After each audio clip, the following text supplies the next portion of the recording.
Como posso ver? É que nós, antes de pensarmos as questões, muitas vezes não nos ocorrem as respostas. Bom, quando for... Sim, vamos começar. Eu fiz aqui este compasso de espera, sei que há pessoas ainda a entrar, mas reitero o meu pedido de desculpas. Minhas palavras, profundo agradecimento ao professor Manuel David Maceno por ter aceito este meu desafio, o meu e do ISMAT. O ISMAT tem muito gosto na sua presença. Falo em meu nome pessoal, em nome do senhor diretor de curso, o professor Alberto Saimel, que infelizmente pediu-me para transmitir isso, não pôde estar presente uma vez que está em reunião, mas permitiu que lhe cumprimentasse e desejasse as boas-vindas a esta casa. Boa tarde a todos os participantes, uma palavra para os meus alunos, começo por estes. Para os colegas, estou a ver colegas também presentes, os meus cumprimentos, obrigados pela vossa presença. E depois, ex-alunos, alguns de há muitos anos, olhando aqui agora para os rostos, é sempre bom rever caras vários anos depois. Dentro do grupo de conjunto de conferências que integra o Take-Off Algarve, hoje convidei o professor Manuel David Maceno e criei um título pomposo para a coisa, que é tentar não me enganar: a personalidade jurídica dos entes dotados de inteligência artificial, uma imperatividade ou um esoterismo. É uma provocação.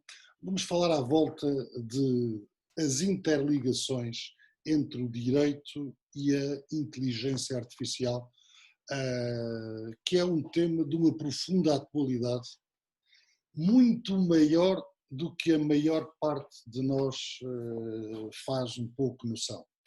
Dr. Manuel David Maceno, eu tenho alguma dificuldade em apresentá-lo, porque nós conhecemos há muitos anos, trabalhamos juntos há mais de 20 anos, mas tem um currículo que fala por si em várias áreas e, sobretudo, desde há muitos anos, direito e tecnologias, direito à internet, direito da sociedade da informação, depois de uma primeira paixão pelo direito agrário, que de quando em quando ainda tem alguns assombros e volta ao tema, mas sobretudo é alguém que tem estado ligado, sobretudo, e foi das pessoas que em Portugal começou a trabalhar o tema e me influenciou também muito a pegar no tema sobre tudo isto que é o direito e as novas tecnologias. Há uns anos a esta parte, profundamente ligada a máquinas, e nisso afastamos-nos muito, que eu gosto sobretudo de pessoas. O Dr. Manuel David Maceno é alguém que se tem feito...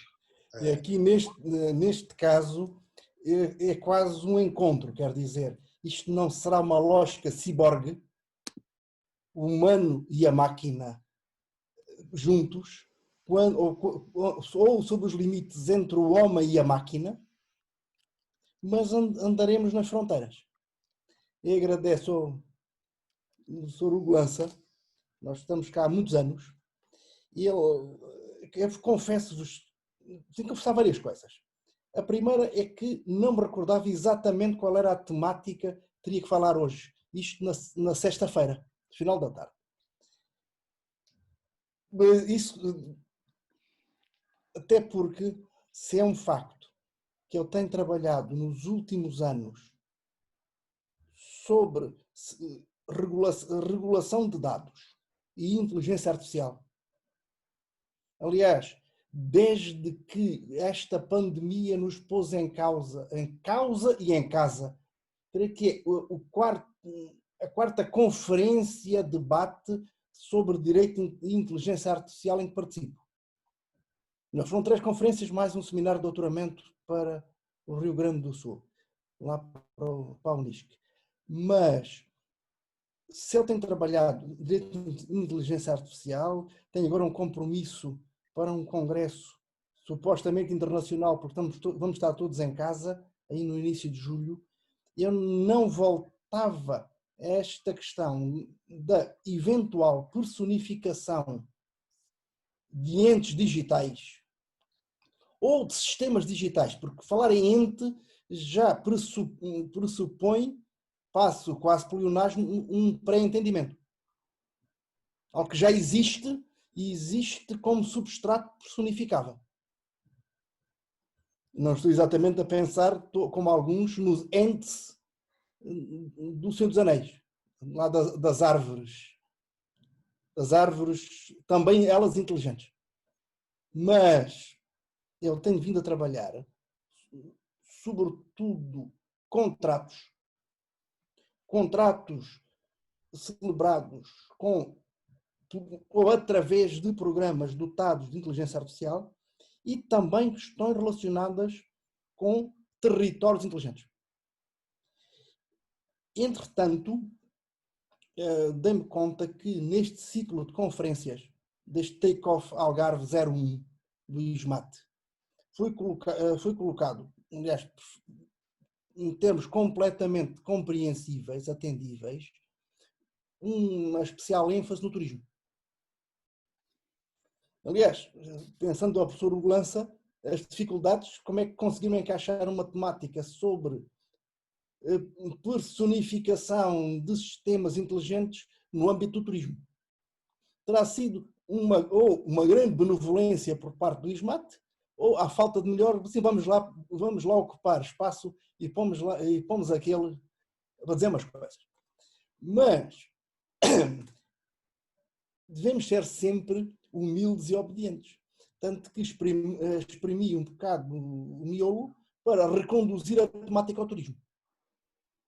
Um esforço que não foi tanto, porque dentro do que eu tenho publicado tem sido em grande medida, não apenas, mas em grande medida, no que se refere a contratos de viagem em contexto de Big Data e inteligência artificial e também até com mais de meia dúzia de publicações sobre destinos turísticos inteligentes, tais Smart Tourism Destinations, incluindo até problemas de profiling dentro desse contexto.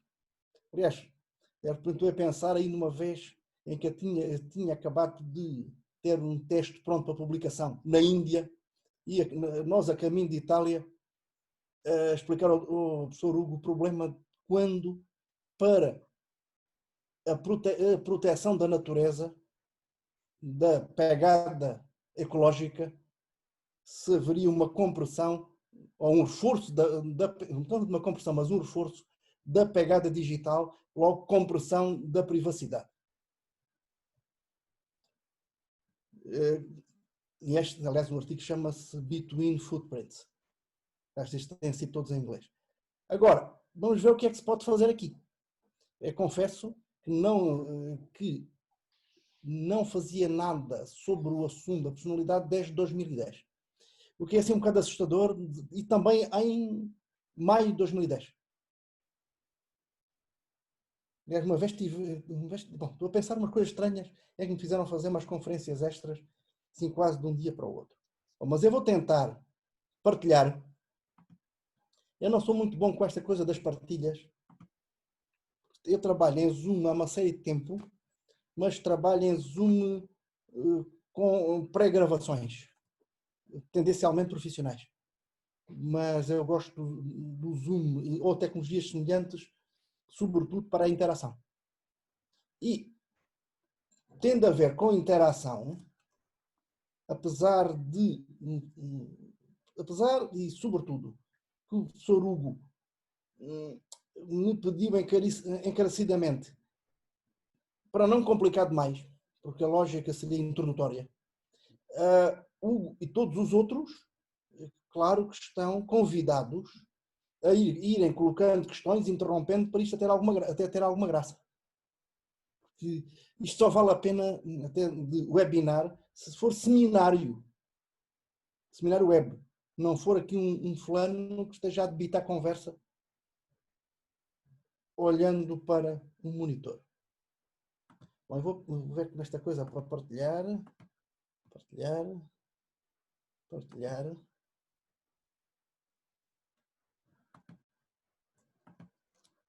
Bom, eu creio que já conseguem ver a capa. Certo? Pronto. E é assim. Como o tema era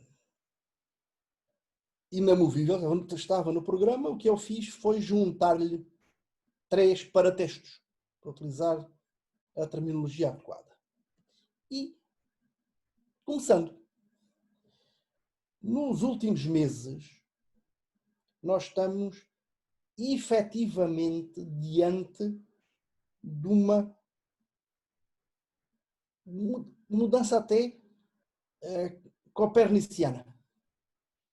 Ou seja, até um momento, e foram sendo estudadas por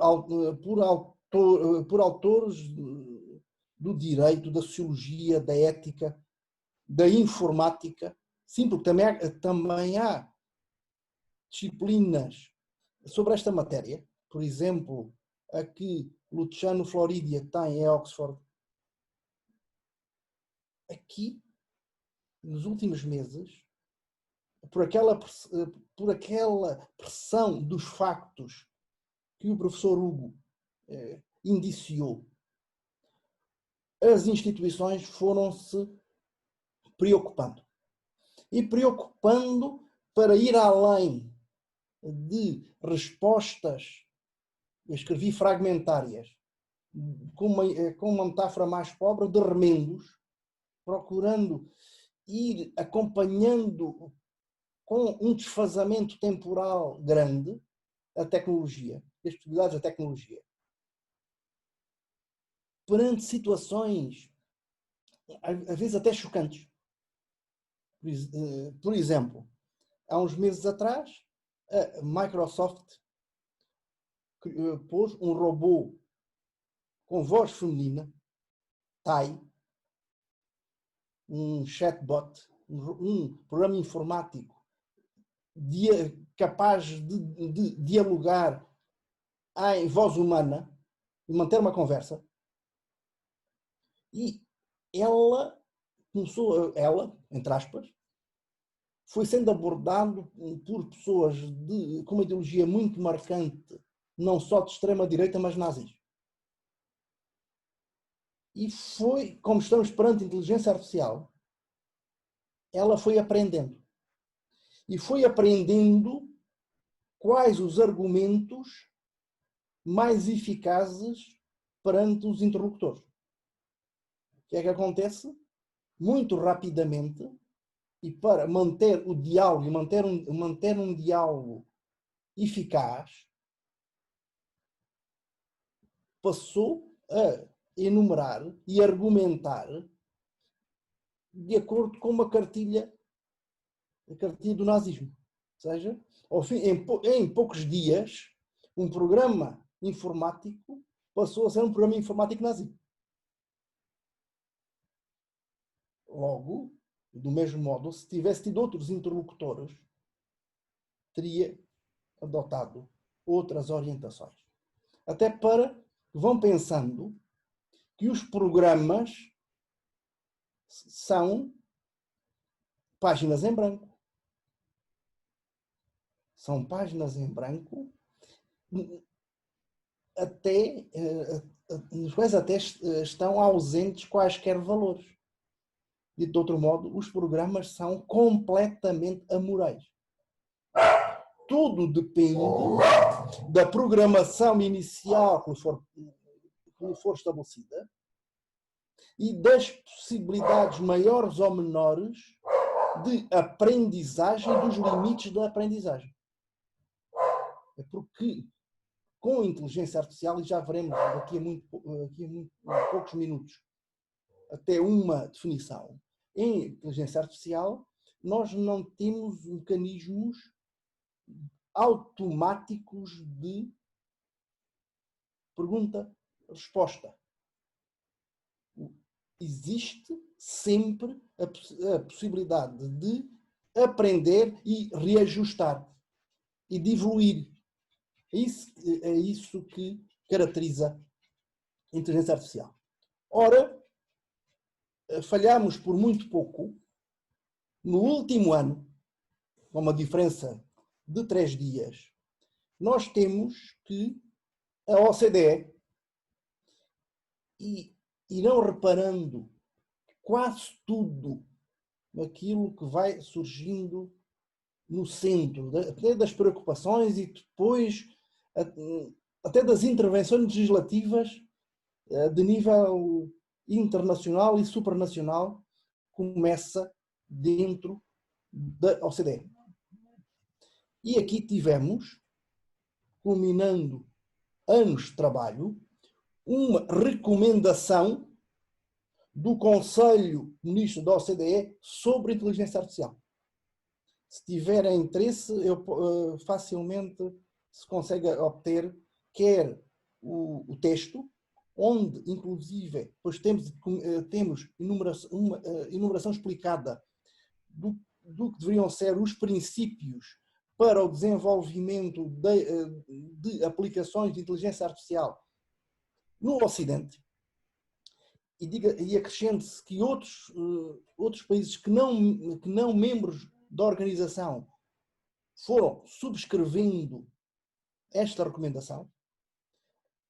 Aliás, esta recomendação esteve na base da Declaração Ministerial do G20 sobre Comércio e Economia Digital de 9 de junho também de 2019 em Osaka, o último G20. E, num outro plano, também sob a influência de uma pessoa com um grande trabalho de publicação, uma pessoa muito próxima do Papa Francisco, o padre António Spadaro, jesuíta, diretor da Civiltà Católica, que é a mais antiga revista, não só de igreja, mas também em língua italiana. O padre Spadaro movimentou a Cúria e já este ano, no final de fevereiro, ocorreu este chamamento de Roma, Roman Call, para a ética na inteligência artificial, onde, de novo, são postas as referências e enunciados o que deveriam ser os princípios para uma inteligência artificial plenamente humana. E já que estou a falar para Portimão, estamos naquela fase das confissões, eu confesso-vos uma coisa. Uma das grandes frustrações da minha vida dos últimos anos passou por o padre Spadaro ter ido a Portimão, em um hotel em Portimão, há 2 anos, para uma sessão de formação do clero do Sul. Ou seja, aqui Diocese de Évora, Diocese de Beja, Diocese do Algarve, em Portimão, com conferências, também sobre questões de evangelização na sociedade em rede.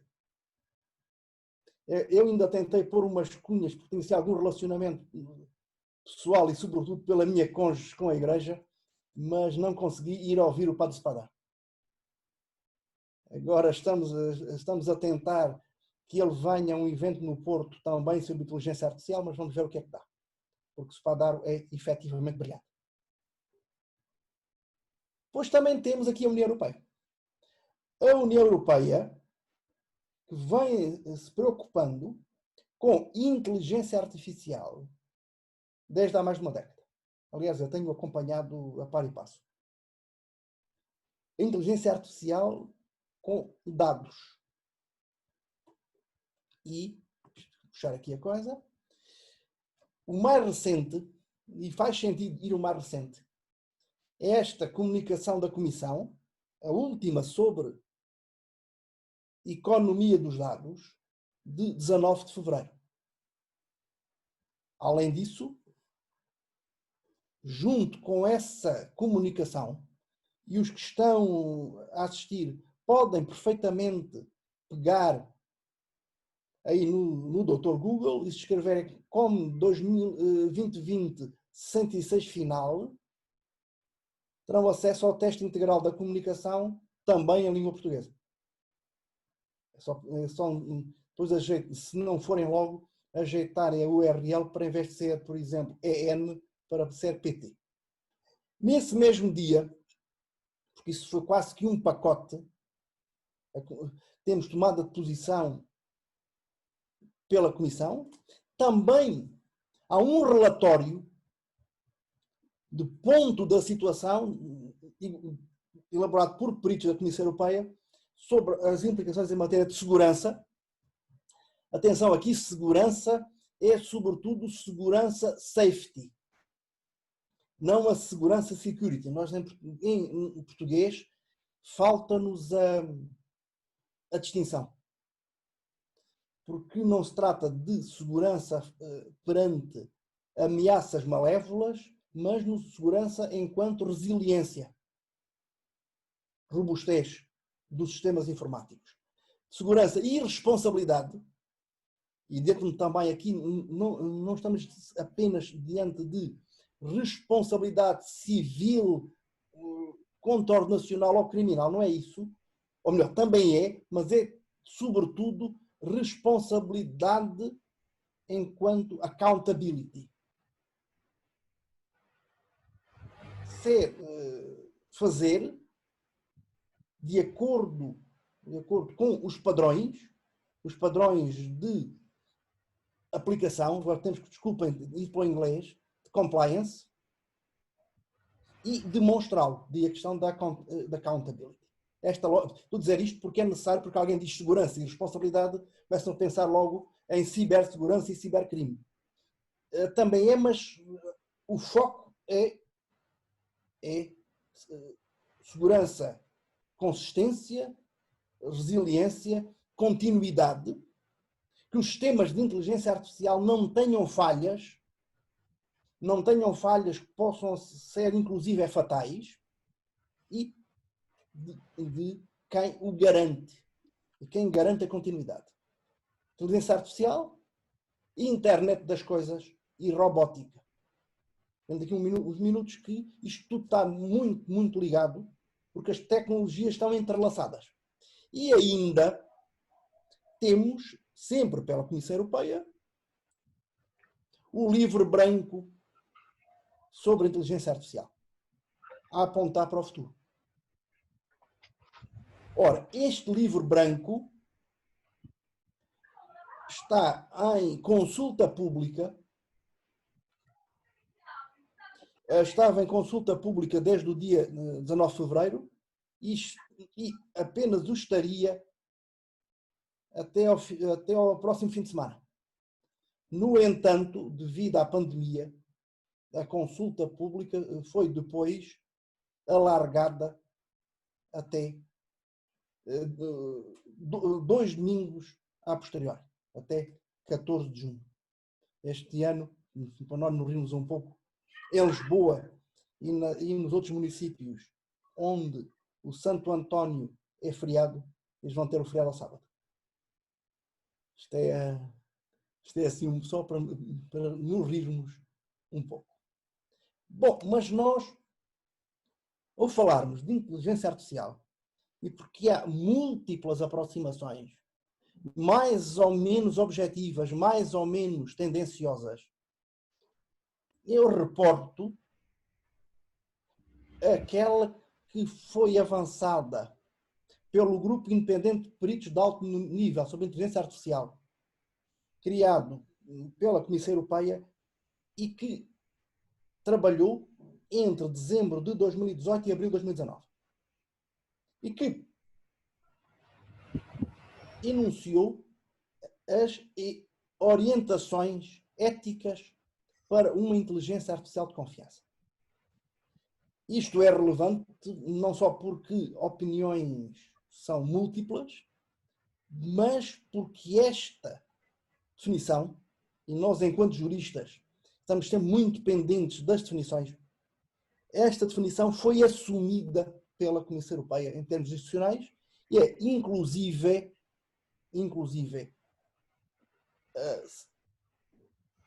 transcrita no relatório. E o que é que temos? Os sistemas de inteligência artificial, que é isso que se trata, são sistemas de software, programas informáticos e eventualmente também de hardware, o existir um corpos mecânicos é muito secundário. E o importante é o programa. O programa pode correr numa máquina, e eu só estou a dizê-lo porque é por haver uma máquina separada com um conjunto de sensores e ativadores, é um extra.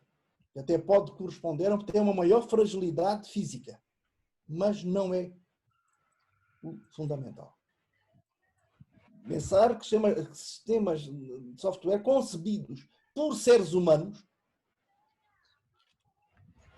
embora nós já estejamos quase ao ponto de haver sistemas informáticos concebidos por outros sistemas informáticos, tendo recebido um objetivo complexo, atuam na dimensão físico-digital, percepcionando o seu ambiente, sim, têm sensores, uns veem, outros ouvem, outros cheiram e conseguem converter essa informação. Essas seriam sensações em informação. E depois vejam, interpretado os dados, estruturados ou não estruturados, sim, porque uma das características básicas de Big Data é trabalhar com uma multiplicidade de diferenças de dados. Não estamos perante sistemas decisionais simples de dados pré-estruturados, e continua raciocinando sobre o conhecimento ou processando as informações resultantes desses dados e decidindo, aqui é que temos, decidindo as melhores ações a adotar para atingir o objetivo estabelecido. O objetivo é colocado pelo humano, o humano na programação do algoritmo determina em parte o como, e depois o programa vai aprendendo as melhores maneiras de chegar ao objetivo.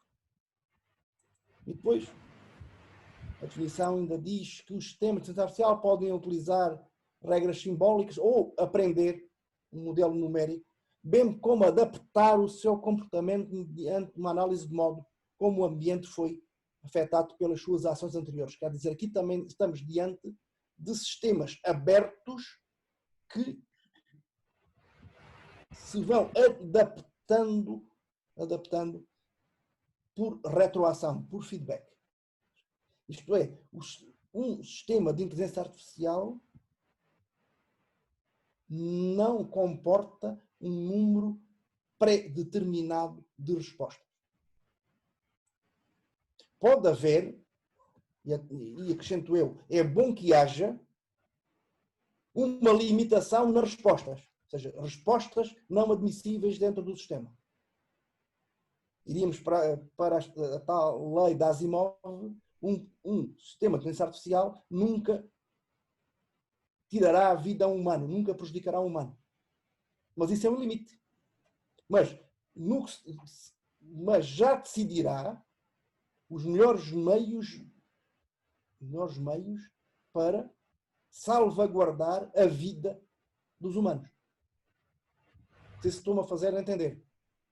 Pode haver um limite, pode estar pré-programado, ele terá que ser Bom, temos nos vários documentos que referi, isso terá que estar pré-programado em termos de uma auto-reprogramação não poder ultrapassar, porque aí existe o risco da inteligência artificial se virar contra o humano.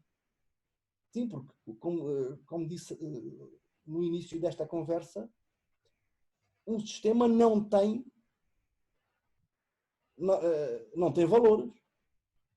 Se disser ao sistema que o objetivo é salvaguardar, vamos dizer assim um exemplo assim, o sistema informático só lhe dizem é necessário salvaguardar a Ria Formosa em qualquer caso.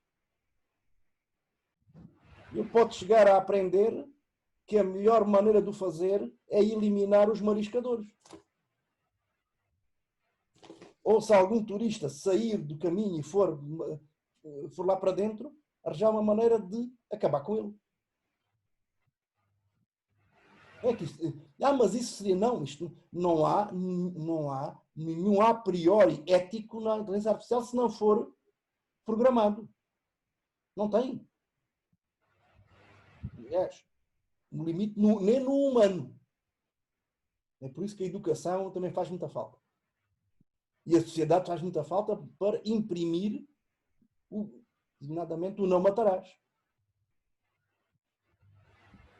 Sim, mas ninguém preserva a vida do outro até sem ter aprendido que é a melhor estratégia de sobrevivência própria. Como também, algo que se diz desde as crianças, não se bate na mãe. Sim. Não bater na mãe é uma coisa que quase parece da natureza, mas não é da natureza. Mas isso está tão forte em todas as culturas, é uma coisa que a segurança gosta. Dentro das penitenciárias, aqueles que são pior tratados por outros reclusos, para além dos pedófilos, são aqueles que fizeram mal às mães. Porque as mães são as últimas que desistem deles. As mulheres deixam-nos, os filhos, ao fim de um tempo, já nem querem saber. As únicas que continuam lá a ir, até levar nos bolinhos, até acreditar que eles, afinal, são todos inocentes, são as mães. Tanto que um fulano, recluso, que tenha feito mal à mãe, já tem acontecido, aliás, aconteceu, não há muito tempo, há uns meses, aquele filho adotivo de uma médica de Coimbra, os outros suicidaram-no. Ele matou a mãe. Pronto, mas isto é aprendido. Isto é aprendido. E se nós temos que ensiná-lo por outros meios às nossas crianças, também tem, para puxar para as crianças, para a turbulência, depois também poder dizer umas coisas, que é mais, é a questão dos vivos, não é? Mas temos que ensiná-los ou programando, ou fazer com que eles aprendam. E aí vamos entrar em ideias de aprendizagem máquina, da tal machine learning. Bom, o que é que temos em tecnologia? Que temos que isto funciona hoje, e por isso é que está na ordem do dia. Com o desenvolvimento da Big Data, não é que não existisse antes, aliás, quando eu comecei a dedicar-me a agentes inteligentes, a agentes de software, o discurso já era semelhante, só que trabalhavam num ambiente pobre em dados. É também importante a nuvem, porque permite, a baixo custo, reunir uma grande quantidade de dados de muitos níveis, de muitas qualidades, que nunca se sabe se vão ser ou não ser necessários. Também dados obtidos pela chamada internet das coisas, ou seja, quando temos máquinas a comunicar com máquinas, nem que seja frigorífico a comunicar com a máquina do supermercado a dizer mandem mais leite, e sim, tudo isto potenciado por algoritmos dotados de inteligência artificial. Mais recentemente, temos estado também pensando na questão dos algoritmos, baseados em tecnologias como redes neuronais, que procuram replicar o modo de funcionamento do cérebro humano, como também ocorre com as máquinas de vetor de suporte ou com a regressão logística. Já quer dizer, estamos a ir para cada vez mais longe de algo que, não vou dizer que eu comecei, mas foram os primeiros contactos para aprender com sistemas periciais, tais expert systems, que procuravam mimetizar, copiar o modo de funcionamento, do funcionamento racional formal dos especialistas num determinado domínio. O que tem levado hoje a esta ideia de aprendizagem máquina. Procurar que os sistemas fossem agindo como os humanos em crianças. Irem aprendendo também por tentativa e erro. O que é muito mais trabalhoso, mais lento, mas começa a dar melhores resultados. Bom, mas de qualquer modo, eu coloquei aí em bold, não está em negrito, está em verde, porque isto muito depende da quantidade e qualidade das informações que são inseridas. É porque quando estamos em aprendizagem, máquina, não são indicados padrões a priori. Eu vou dar-vos outro exemplo muito real.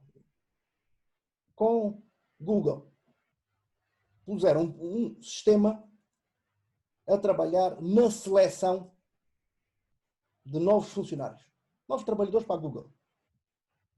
O que é que eles fizeram? Despejaram-lhe toda a informação sobre os funcionários do momento. Já havia. E ele rapidamente aprendeu. O que é que aprendeu? Que era muito melhor ser homem que ser mulher.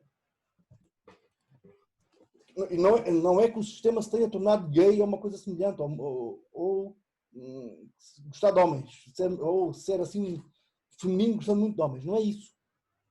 É que aqueles que já tinham feito as seleções ao longo dos anos, até porque a engenharia em grande parte são homens, foram maioritariamente selecionando homens. Não explicaram nada ao sistema informático, mas o sistema informático inferiu que já que havia mais homens, deveria haver uma razão ponderosa, logo mantém-se o padrão, homens. Aliás, há exemplos até chocantes para nós, nomeadamente nos Estados Unidos. Há sistemas de inteligência artificial implementados para avaliação de saídas precárias e liberdades condicionais detidos nos Estados Unidos. São vários milhões, aliás. Os Estados Unidos, uma parte relevante da população está dentro de grades. Até impensável numa cultura europeia. O que é que acontece? O sistema... Fátima, quer dizer alguma coisa? Não pôs aí um manual. Bom, mas dizer como o sistema tem como parâmetros, origem geográfica, bairros. Nos Estados Unidos, a probabilidade de alguém de cor, um afro-americano, ser condenado e estar preso por crime violento é muito maior do que a de um dito caucasiano que tenha feito a mesma coisa. Vem até de uma tradição de julgamento por júris. Muito frequentemente as minorias têm problema. E também pensar na família. Isto é, um recluso que seja exemplar, até pode passar a ser o sacristão da penitenciária. Mas, se vier de um bar problemático, se for afro-americano e se tiver um irmão também condenado, terá zero, ou pouco mais que zero, de chances de ter uma saída precária e ainda muito menos de obter uma liberdade condicional. E aí pensem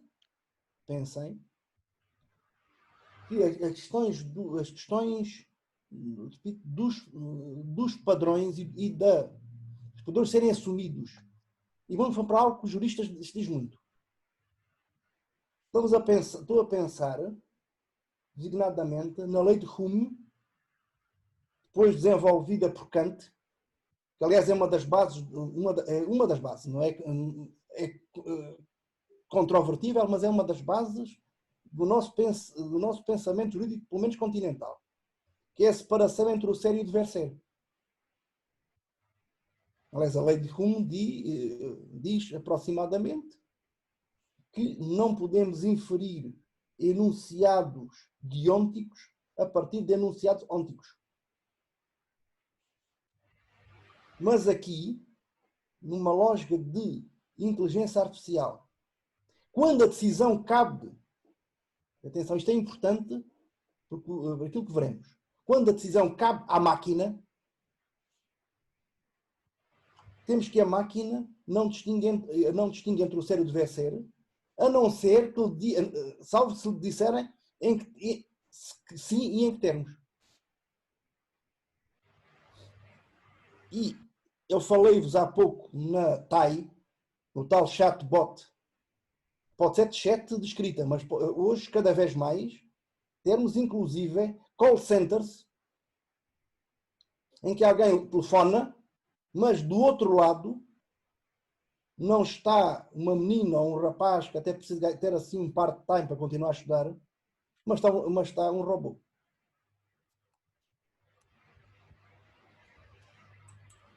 E eu, neste momento, até para descontrair, houve aí há uns meses um incidente de segurança numa plataforma do que seria de encontros e de interação de sexo. Ashley Madison. Havia em todo o mundo centenas de milhares de pessoas a pagar assinaturas, a pagar mensalidades. E depois poderiam ter, ao longo dos meses, conversas mais ou menos porcas, com pessoas, em geral, do sexo oposto, e depois, se as coisas corressem bem, até avançarem para encontros físicos. O que é que se veio a verificar na sequência de incidente de segurança? Que o número de mulheres era residual. Isto é, houve centenas de milhares de homens a pagar todos os meses para terem conversas porcas com um programa informático. Assim já estava demonstrado, mas fica adicionalmente demonstrado que os homens são infinitamente mais parvos que as mulheres. Embora, e digam, pensam o seguinte, bom, e depois estava tudo depois isto estava tudo em nuvem, e falhou na nuvem. É que o programa ia aprendendo quais eram as taras de cada um e quais eram as fantasias sexuais até inconfessáveis. Nós temos aquele fado, quem eu gosto, nem às paredes confesso, mas provavelmente haverá fantasias sexuais mais ou menos aberrantes que os homens têm a vergonha de dizer às namoradas ou às mulheres ou alguma coisa. Até para não serem corridos.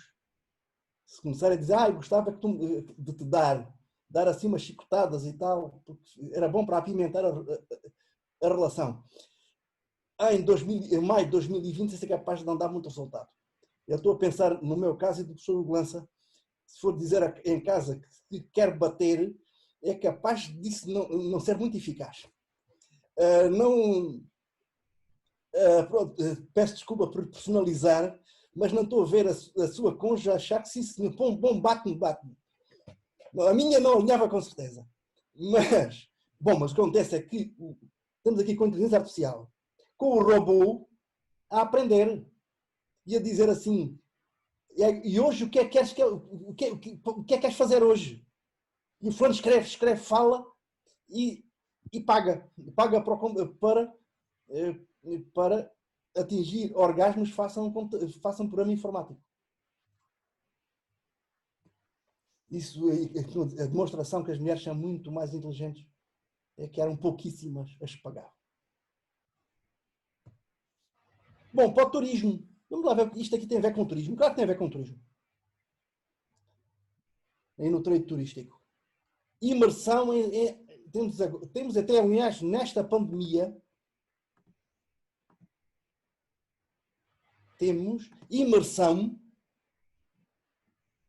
em realidade virtual. Não é possível visitar os museus, não é possível visitar as ruas, temos visitas virtuais, eventualmente com realidade aumentada.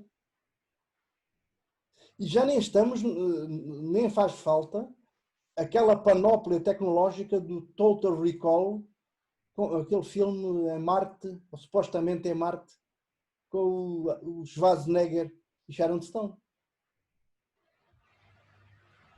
Mas temos mais. Planeamento de políticas públicas. Sim. Com recolha de informação, com projeções de procura.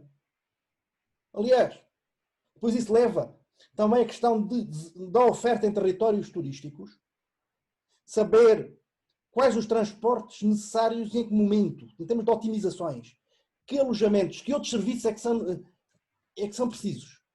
Isso é muito longe. E, aliás, sem sequer interferir com questões de proteção de dados. Há vários anos que o Turismo de Portugal tem em andamento um projeto com uma operadora que, a partir das identificações do roaming dos telemóveis, permite saber, por exemplo, Portimão, Praia da Rocha, num determinado sábado, a que horas é que as pessoas, nesse caso não até os estrangeiros, os estrangeiros, ou melhor, aqueles que têm um terminal não português, podem ser imigrantes, por exemplo. A que horas é que os de França, terminais de operadoras francesas, a que horas é que chegam?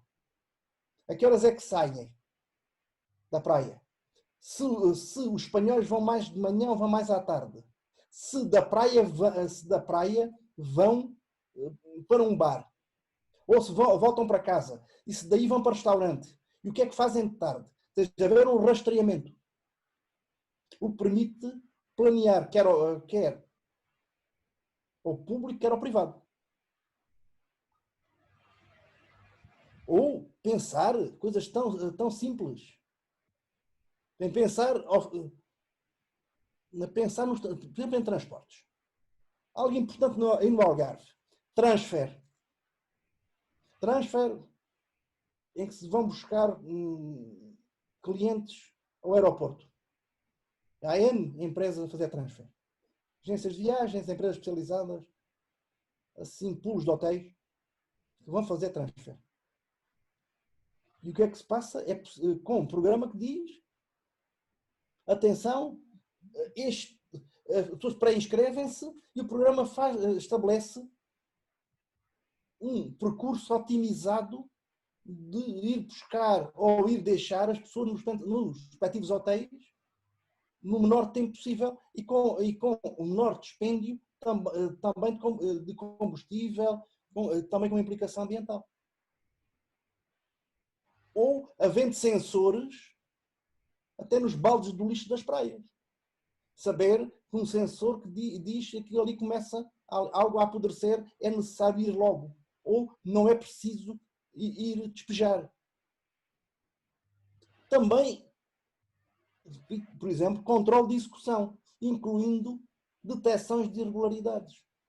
Porque, como nós já não estamos num âmbito assim, estatístico de amostragens, é possível verificar a existência ou o surgimento de microtendências.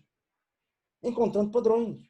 Até encontrando padrões, depois dando conta a posteriori de infrações, até correlacionar com o funcionário que tinha aquela zona. Fechou os olhos ou não fechou os olhos. É que isto, cruzando informação, consegue-se imediatamente dizer, olha, há aqui uma coisa que se afasta do padrão. Segurança. Claro que segurança. Segurança aeroportuária ou em locais públicos, qual até muito polémico. Eu sei que está aí o Pedro Santos, é um ex-aluno aqui de mestrado, trabalhando em proteção de dados. E a questão até não, aqui da videovigilância, indo mais longe, e aliás tentado a videovigilância, inclusive na Praia da Rocha, com reconhecimento facial. Já a possibilidade de saber quem estava. Também questões de geolocalização, sim. Isto são nas praias, mas pode ser numa área protegida. Pode ser à porta dos bares. Há uma maneira, formas de controle. Segurança dos empreendimentos. Alguém ter um app, sabe onde está no empreendimento. Até o empreendimento ao mesmo sabe a que horas é que eles vão, ou melhor, iam para os buffets. Como é que abre a porta? Como é que paga? Como é que paga nos bares? Também contratação. Sim, contratação. Esta é a parte que eu mais trabalhei. Contratação, inclusive, de negociação quase à antiga, cláusula a cláusula, que passa a ser viável, inclusive, mesmo em termos de custos. Mas algo assim. Exemplifico. Alguém tem um app, chega no aeroporto e recebe uma mensagem dizendo, olha, mesmo que corra, já não consegue chegar ao avião. O que é que prefere? Que remarquemos para o avião seguinte ou prefere ficar aqui num hotel junto do aeroporto e nós tratamos disso? E vai amanhã de manhã. Ou pensar também nesta questão até de guias, saber isto. Há filas para um determinado museu, o guia vê e diz, nós não vamos, em vez de irmos já ao museu, a fila vai levar 40 minutos, podemos estar 40 minutos à espera, primeiro vamos ver uma igreja com entrada livre e eu vou monitorizando a evolução da fila e depois aí decido quando é que vou. Também serviço a clientes, incluindo gestão e inteligente reclamações. Tudo isto já se faz. Nada disto é sequer remotamente ficção científica. Faz tudo isto em turismo. Aliás, eu sabia de algumas coisas daqui faz 2 anos, em junho, final de junho de 2018, estive no 2º Congresso da Organização Mundial de Turismo, em Oviedo. Eu, com uma colega do Minho, tivemos sobre destinos inteligentes e inteligência artificial em turismo. O nosso artigo, que depois foi publicado numa organização que o professor Hugo Lança faz parte, no CEDIS, no Anuário da Proteção de Dados,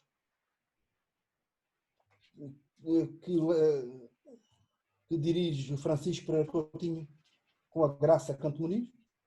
É dentro da nova, há um anuário, já irá para, espero, 3ª edição. Nós na 2ª, depois este nosso trabalho para a Organização Mundial de Turismo, depois também foi publicado. E deu a perceber que então já se evoluiu um tanto. Em Portugal, menos do que poderia fazer-se. Mas isto é já o que se faz em inteligência artificial em turismo. Mas há um problema. Muitas vezes as pessoas do turismo, incluindo aqueles com responsabilidades em políticas públicas e na sua execução, não têm uma percepção das questões jurídicas envolvidas. E vão em frente. Aliás, algo que para mim foi efetivamente chocante foi verificar que num congresso mundial de 2 dias inteiros, mais outras ativas envolventes, o nosso paper foi o único Bom, até pode acontecer que ninguém mais tenha proposto. Mas o nosso paper era o único com conteúdo jurídico. E passou porquê? Porque tratava-se de mostrar como é que o RGPD, o Regulamento Geral de Proteção de Dados, que aliás faz hoje um ano que entrou plenamente em vigor. Um ano? 2 anos? Não, sim, 2 anos, pá. 2 anos, o tempo anda muito depressa. 25 de maio de 2018. Dizer um ano não, 2 anos, 25 de maio de 2018. Aliás, estou a pensar até nas conferências que estive o ano passado em Lisboa a propósito do primeiro ano de RGPD. Mas conseguimos vender isto com o RGPD. Mas ainda em frente. Será aqui? Bom, pensamos também em direito.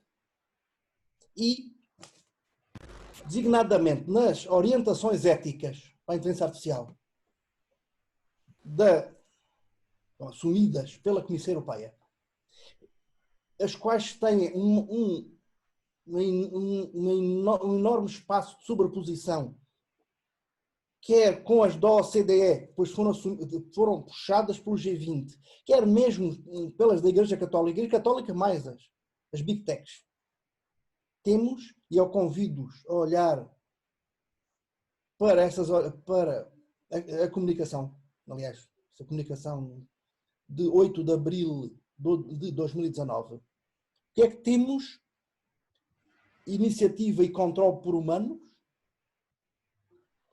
robustez e segurança naquela acessão que vimos há uns minutos atrás, privacidade e governação de dados, transparência, não diversidade, não discriminação e equidade, aquela lógica de no bias.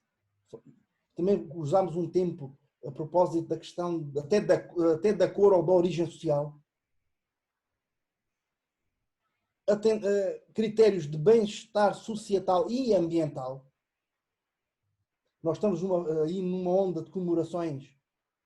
Ontem comemorou-se a encíclica Laudato Si. E ainda de responsabilização. Responsabilização, repito, sobretudo no sentido de accountability. Mais do que liability. Mais do que responsabilidade civil. O que é que eu penso? Que enquanto não forem adotados novos instrumentos legislativos, e é mais que previsível que depois de devidamente mastigados os resultados da consulta pública, lançada em fevereiro, que a Comissão Europeia venha a propor um quadro normativo amplo. Depois vamos ver o que é que o processo legislativo, o que é que irá sair, irá propor um quadro legislativo amplo, consistente em matéria de inteligência artificial. Até porque, tal como já aconteceu com a proteção de dados, a Comissão Europeia e a União pretende, até para compensar um certo atraso que temos face aos Estados Unidos e à China, que a Europa também venha a colocar os padrões globais neste domínio. E aqui, o que eu digo é que enquanto não houver não existirem esses instrumentos, aqueles princípios de requisitos podem funcionar como parâmetros para a interpretação e aplicação das regras. Pensar aqui na lógica até de working, de princípios intra e extra sistemáticos em diálogo. Porque aqui estamos, aliás, princípios de ordem ética. Mas podemos, e eu acrescentei aí, sobretudo em áreas de menor densidade, sempre que tenhamos que trabalhar com cláusulas gerais ou com conceitos indeterminados, sobretudo em direito privado, não só, mas sobretudo em direito privado, podemos preencher esses conceitos indeterminados com os princípios enunciados nos vários instrumentos. Isso pode ser feito até no que mais temos. Aliás, no que se refere à inteligência artificial, já tínhamos uma primeira resposta na diretiva de 1995 sobre a proteção de dados e na nossa lei 67/98, no sentido de a última decisão, a decisão final, ser sempre humana. Leia-se, há uma dimensão até antropológica de sobre homens, sobre o homem, só o homem é que decide. Só o homem é que pode ser responsabilizado pela decisão. Logo, todos os sistemas de inteligência artificial serão, ao fim e ao cabo, sistemas de apoio à decisão. Quem não se conformar com a mesma deverá. Aliás, isso é um também dos elementos até pétreos dos princípios enunciados por aqueles instrumentos que enunciei, que referi, melhor dizendo, haver sempre, e estar a inteligência artificial ao serviço do homem, sem ultrapassar a decisão humana. E nós já temos, no RGPD, aliás, foi um dos objetivos, não totalmente conseguido, mas um dos objetivos do RGPD foi também dar resposta a este desafio tecnológico. Desde questões da transparência, quando alguém é sujeito a conclusões a partir de sistemas de inteligência artificial, tem que saber que o é, tem que saber em que termos, inclusive no que diz respeito à chamada transparência algorítmica, que é um assunto que também já me interessou. Aliás, se alguém quiser escrever no Google uma cena, transparência algorítmica. Dá-me licença que intervenha. Pedro Santos. Faz favor. Boa noite a todos. É que entretanto eu vou ter questões familiares, vou ter que me ausentar. Voltando um bocado atrás. Eu posso falar porque é de Portimão. Não percebi. Deixa-o falar porque é de Portimão. Claro, só por isso. Peço desculpa porque a minha webcam também ficou sem bateria e estou a preto. Uma pequena... não é afro-algarvio, não? Não, até sou branco demais, eu sou mesmo transmontano. Estou aqui por empréstimo. Em relação à questão do RGPD, realmente o RGPD é de aplicabilidade obrigatória há 2 anos, portanto, mas ele já tem 4 anos, né? A questão que falou há bocado da inteligência artificial é na questão da CCTV, havendo realmente interesse da plateia, eu até, e agarrando naquilo que estava a dizer agora, neste momento, da questão da limitação e de servir como apoio e não como decisão automatizada, eu desafiava as pessoas a lerem a decisão da CNPD em relação ao pedido da PSP de Portimão da CCTV, porque foi um dos motivos pelo qual o pedido da PSP de Portimão não foi autorizado, foi mesmo essa, a questão da utilização da inteligência artificial e da questão dos algoritmos não estarem bem explicitados como é que iriam funcionar. Sim, porque eles iam ter que trabalhar com uma base de dados alargada de pessoas para saberem quem eram. E não só, mas a questão da CNPD é que depois não foi argumentado ou especificado exatamente que tipo de algoritmos iriam ser utilizados. Pronto, mas dizer o seguinte, mas mesmo aí, mesmo que não houvesse, ou seja, mesmo que se tratasse apenas de determinar quem e depois ser a PSP a decidir o que é que se fazer. Isso é uma parte. Mas dizer isto, que era a questão do marketing direto, que é importantíssimo, aliás, é uma questão que a mim continua a machucar com a lei brasileira mais recente, que há a possibilidade de recorrer, mas pode ser outra máquina a decidir sem uma decisão final humana. Mas também, se nós olharmos para o que são explicitamente princípios do artigo 5.1, nós podemos lê-los perfeitamente nos termos dos outros princípios, dos princípios éticos de inteligência artificial, União Europeia, OCDE, G20, Igreja Católica. Lealdade, limitação de finalidades, minimização, limitação de conservação. Aliás, estes últimos têm muito que ver com Big Data, ou com Big Data e na maior cadeia de aprendizagem máquina. A melhor maneira de controlar a máquina é não alimentá-la. Ou seja, se temos um monstro, quanto menos comida lhe dermos, menos ele cresce. Menos ele cresce. Ou seja, dar-lhe o mínimo de alimentação e tirá-la logo possível. E a alimentação só dá para aquilo. Bom, também pensar em dar depressa, porque creio que o tempo já está, se não estourou, já estará.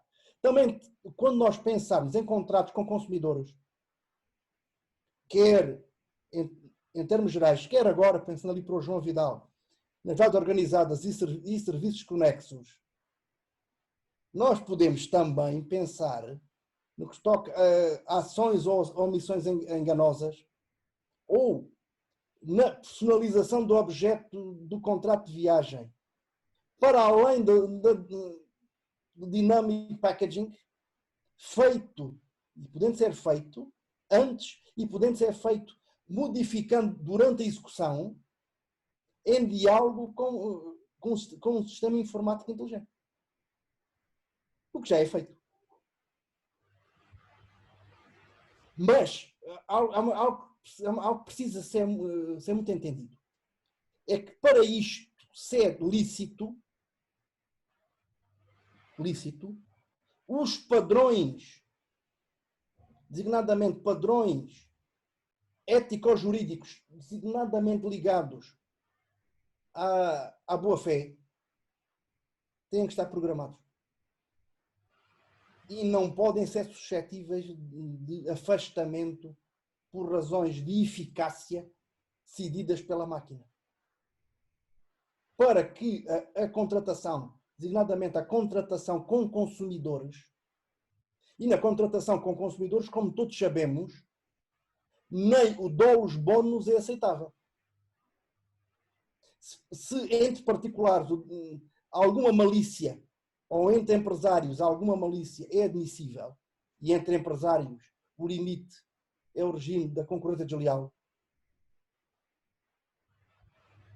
mas há ali mas quando depois o legislador modula, agora, nas relações com consumidores, não. Logo, para isto funcionar dentro do ordenamento, é necessário que seja pré-programado e com os tais limites. Depois daqui, para terminar, a propósito da personalização. Eu fui à literatura, mas não encontrei nada tão interessante quanto a definição que surge no tal lecionário Apenso ao Diário da República Eletrónico. Tem ali umas definições básicas. E a personalidade jurídica está muito interessante. O que é que diz? Consiste na suscetibilidade de uma pessoa individual ou coletiva ser sujeito, ou passar a ser sujeito, de direito a obrigações jurídicas. Sim, um polo de imputações. Ser titular de direito e estar restrito a obrigações. E depois acrescenta o seguinte: todo o ser humano singular, melhor dizendo, todo o ser humano, porque aqui seres humanos coletivos não há. Pode haver pessoas coletivas, mas ser humano coletivo é assim uma coisa. Bom, os gêmeos chineses. Não talvez nisso, pois havia aquela lógica que até defendeu o Alexandre Herculano nos trabalhos preparatórios do Código de Seabra, que eu tenho ali com muito gozo no bom sentido, a dizer que a tradição portuguesa era que um casal fosse uma única carne. Por isso é que se defendeu e durante um século o regime supletivo era da comunhão geral. Era um único património e seria uma única carne. O casamento seria para sempre. Bom, isso é que isso era um ser humano coletivo. Estou eu aqui a desconversar, obviamente. Dizer, um ser humano, por força, todo o ser humano, por força do princípio da dignidade da pessoa humana, fundamenta a razão de ser da Constituição da República Portuguesa, e efetivamente está logo no artigo 1º, mas é o primeiro fundamento da República, e crescendo-se para os estudantes, é assim também nas demais constituições lusófonas, embora nem sempre seja o primeiro fundamento, no Brasil não é. Tem personalidade. Esta ligação com a dignidade da pessoa também encontramos nas fontes internacionais, na Declaração Universal, no artigo 1º, a propósito da dignidade, e no 4º, já veremos o porquê, com a proscrição da escravatura, isto é, que haja seres humanos que não sejam pessoas, que sejam coisas, juridicamente coisas, e também, embora ninguém pensou sequer na possibilidade da escravatura, no artigo 1º da Carta dos Direitos Fundamentais da União Europeia. E aqui temos algo que é novo. É novo e que, em grande medida, corresponde à nossa base cultural judaico-cristã. Aliás, eu recordei o nome de um programa de televisão. Durou anos, com o padre António Rego. Toda a gente é pessoa. Leia-se que todos somos iguais. E todos somos intrinsecamente iguais. Em dignidade, pensar na redação da Declaração Universal em dignidade e direitos. No entanto, nem sempre foi assim. Hoje, se assumirmos a Declaração Universal de Direitos do Homem, assim na linha até de Bobbio, e os cogens no sentido da Convenção de Viena, tem essa proscrição da escravatura uma relevância universal. Embora continue a haver escravos. Sabe-se que há escravos.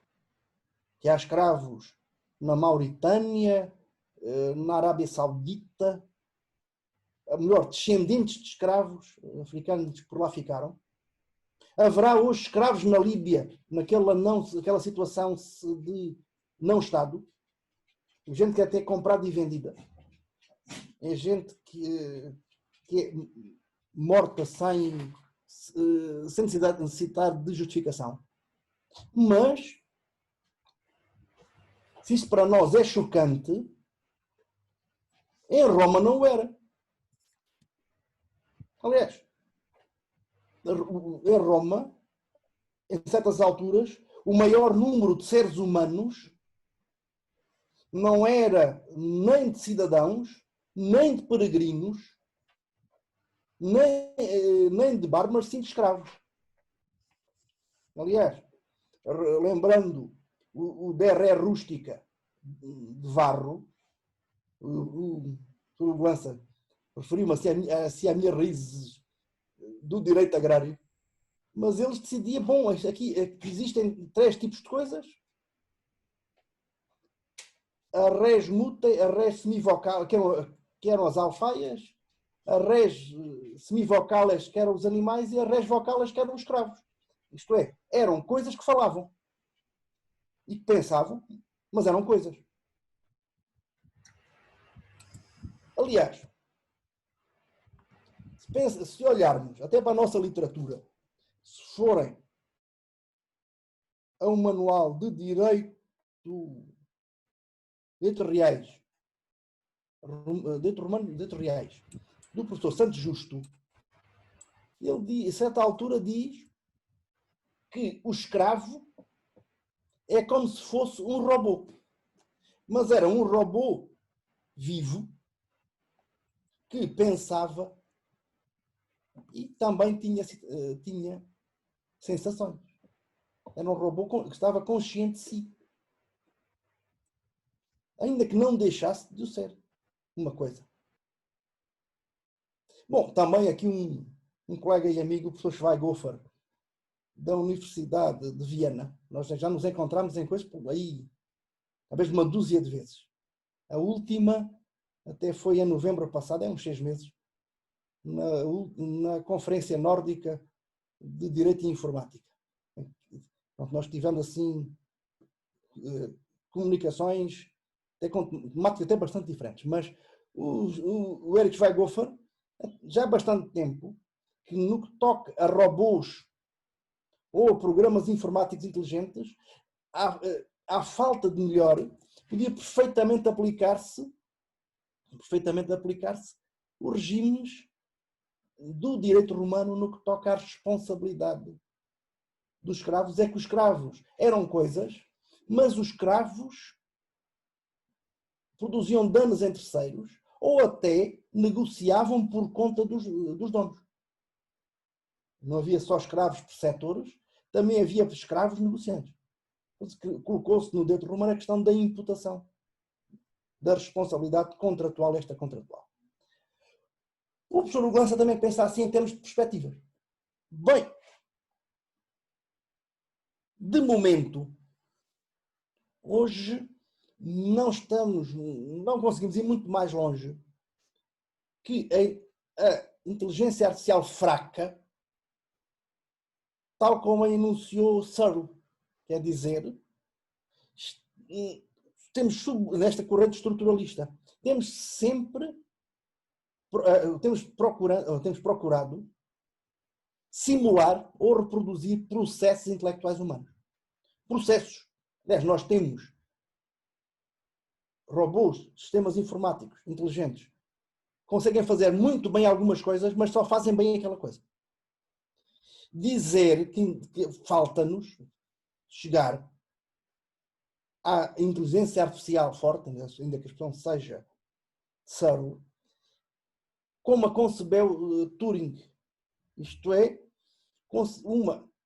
que o pensamento humano e o pensamento da máquina fossem perfeitamente análogos. Um biológico, o outro um processo biológico, outro processo biológico ou bioquímicos, outro processos físicos. Bom, também não está aqui em causa o tal teste de Turing. O teste de Turing é bastante conhecido, corresponde a alguém falar ou comunicar-se com um programa dotado de inteligência artificial sem chegar a dar-se conta que não está diante do humano. Em setores determinados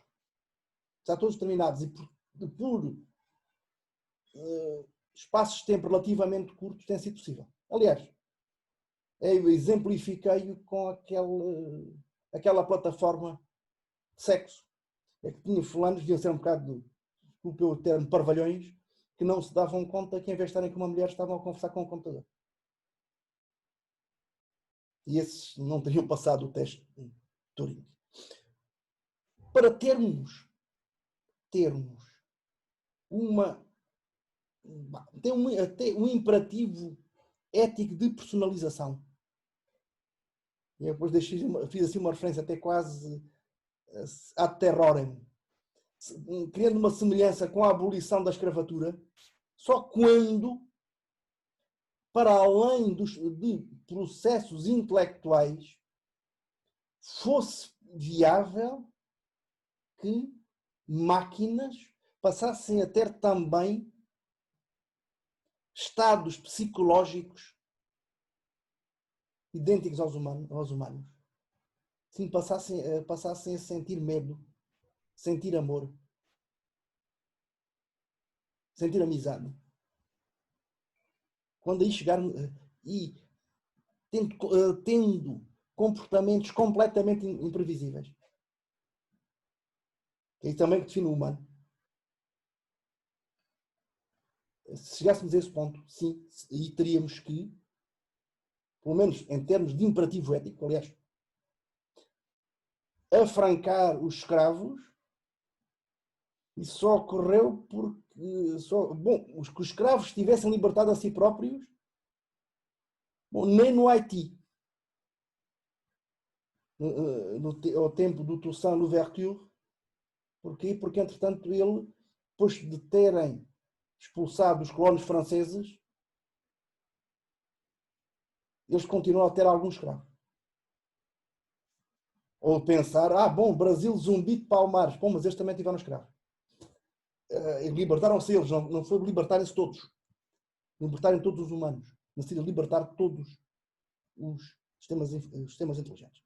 Indo para o fim da nossa conversa, é uma conversa ligeira, nós temos de pensar o seguinte, é que a personalidade jurídica, e podemos afastar questões assim ontológicas, antropológicas, é no direito de uma técnica. É uma técnica de imputação de responsabilidade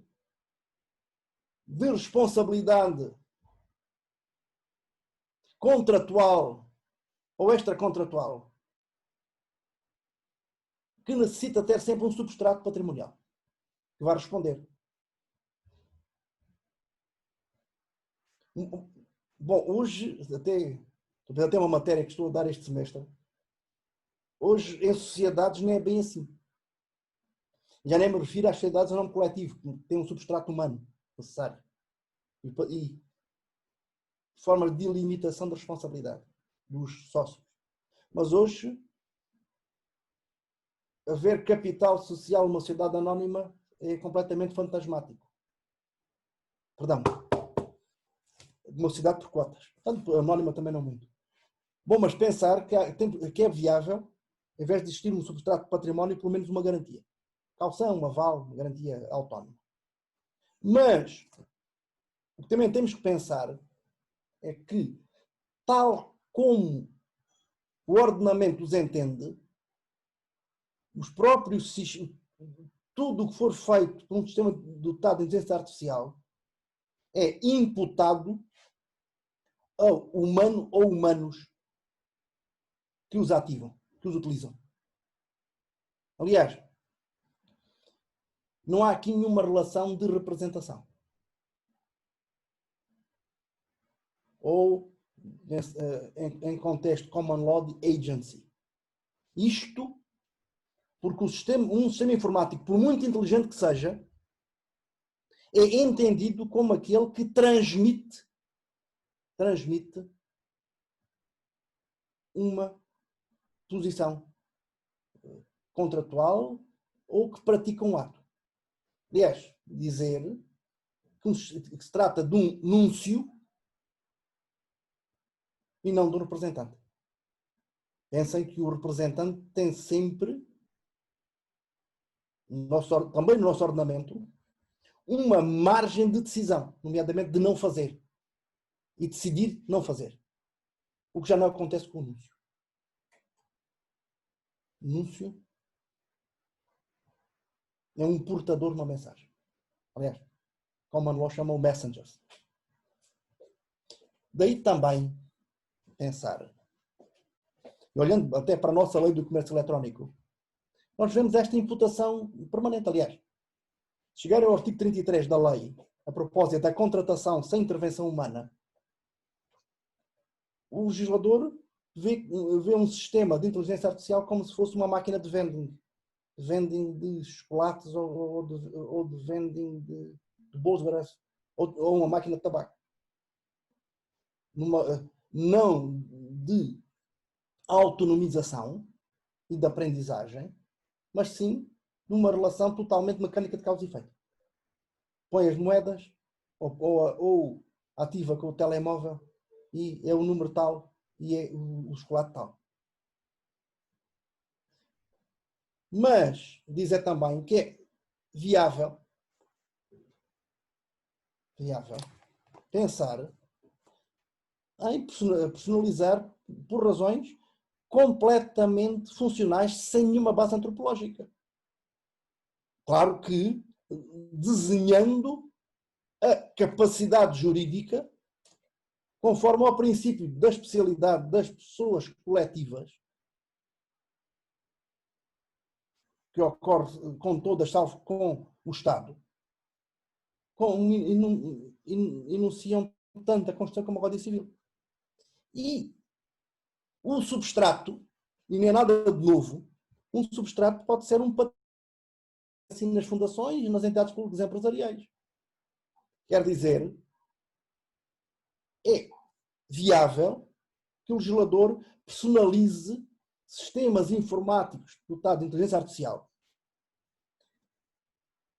Bom, a razão principal seria limitar a responsabilidade para quem os opera, por forma que passa a haver mais, embora sempre que se acende uma luz também sai uma sombra.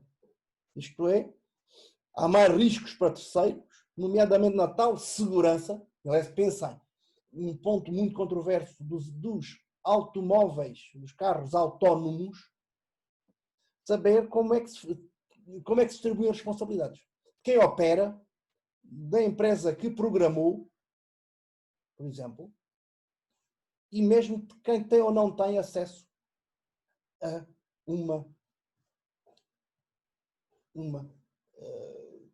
em último recurso, possibilidade de passar a conduzir o automóvel. Bom, terminei. Eu espero que não tenha sido excessivamente aborrecido. Digo excessivamente porque chato foi com certeza. Aliás, isso é-me inerente. Eu sou simultaneamente prolixo e chato.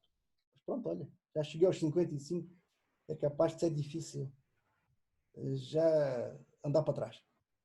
Dr. Marcelo, eu já lhe agradeço no final. Vou só muito rapidamente perguntar, sei que vai tirá-las a seguir, se alguém tem algumas questões, têm que ser muito, muito curtas e incisivas, uma vez que o tempo nos foge a um ritmo alucinante. Algumas questões que irão colocar?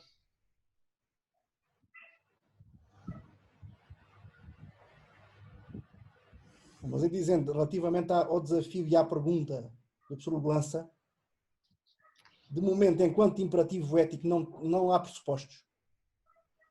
Pode vir a haver.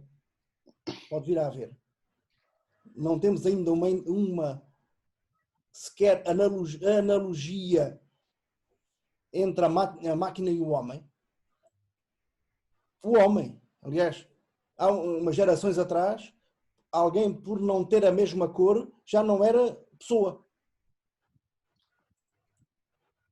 Sim, porque nada disto é natural. Embora pensemos que a raiz etimológica de escravo é eslavo, porque no direito romano e em latim eram servos.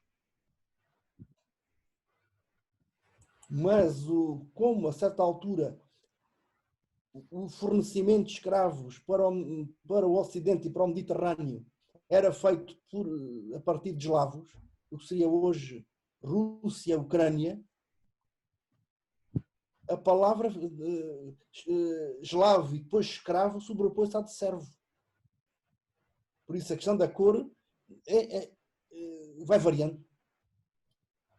Mas não há uma inerência, isto pode ser chocante, mas não há, na história do direito, nenhuma inerência entre alguém ser humano e ser pessoa. Como também há muitas outras pessoas.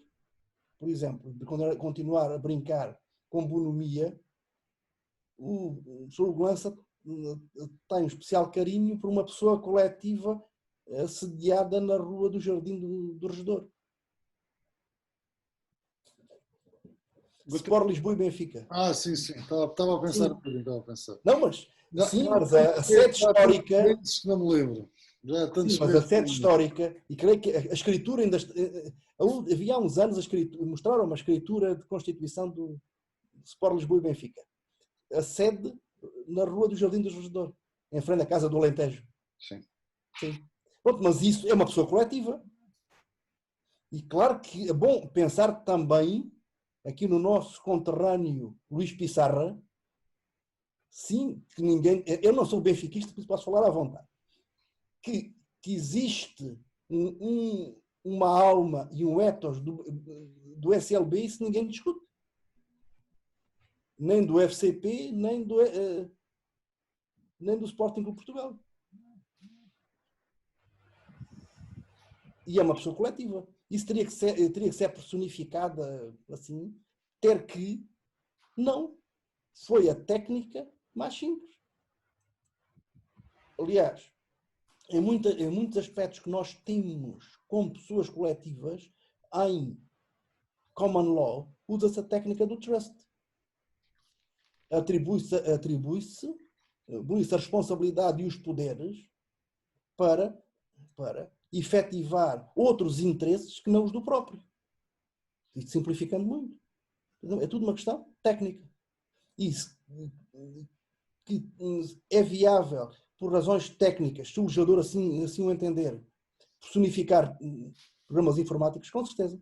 Aliás, em trabalhos preparatórios, quer ainda dos anos 90, do século XX, quer na Europa, quer nos Estados Unidos, inclusive chegou a pensar-se se estes agentes dotados de inteligência artificial, por razões pragmáticas, deviam ou não ser personificados, passando a ser centros de imputação da responsabilidade. Isso foi ponderado. Foi considerado não conveniente, pelo menos à época, mas foi ponderado. Até porque, pensem, o sistema pode ir evoluindo, pode ir aprendendo e chegar a um momento em que faz coisas que o operador humano nem fazia ideia. Bom, acho que eu não fiz nada, alguém começou a partilhar. Salvo erro, foi a colega Fátima Mendes que está a fazer partilha do Sim, ecrã. do ecrã dela, do monitor dela. Bom, mas E o que é que eu faço? clica onde diz, acho que está aqui uma coisa em cima vermelha, clica em cima, diz parar. Interromper compartilhamento. Sim. O seu sistema operativo está em português do Brasil, mas tudo bem. Peço desculpa. Aqui bom, não faz mal. Mas dizer que isto teria sido viável, o jogador quiser. Agora, descarregamos as dimensões antropológicas da inteligência artificial. Nesta noite convidei o Dr. Manuel David Maceno para falar connosco sobre um tema que está intimamente presente na nossa vida, mas muitos de nós não temos essa percepção. A inteligência artificial não existe no admirável mundo novo, nem nas outras obras míticas que nós conhecemos, existe o nosso dia-a-dia. Em aspectos tão insignificantes às vezes como uma chamada telefónica que fazemos, ou uma pesquisa no nosso computador, ou assistir a uma conferência através do webinar. Dr. Manuel David Maceno, muitíssimo grato por a sua partilha. Eu sei que só esta semana tem mais 3 conferências. Não, só tenho mais 2. Esta é uma de 3. Então, foi a semana passada. Pronto. Então é só 3 esta semana, o que para o Dr. Manuel David Maceno até um número baixo, porque normalmente é uma média de 50 a 60 por ano, que eu fico cansado às vezes só de ver. Eu vou vendo. Pois, mas isso tem a ver com o meu nomadismo. O meu nomadismo era mais físico e agora passou a ser necessariamente mais digital. Não. Coisas da pandemia. A todos aqueles que estiveram presentes em meu nome pessoal, em nome do Luís Matos, o nosso profundo agradecimento. Vou pedir depois apenas aos meus alunos do 4º ano que fiquem mais uns minutinhos para conversarmos. A todos os outros, meus caros, muito, muito grato. De hoje a 15 dias voltamos para mais uma iniciativa, neste caso falar sobre bioética, e convidamos para isso o professor André Gonçalo Dias Pereira, que estará connosco no dia 8 de julho. A todos e cada um, o meu profundo obrigado e até breve. Boa noite.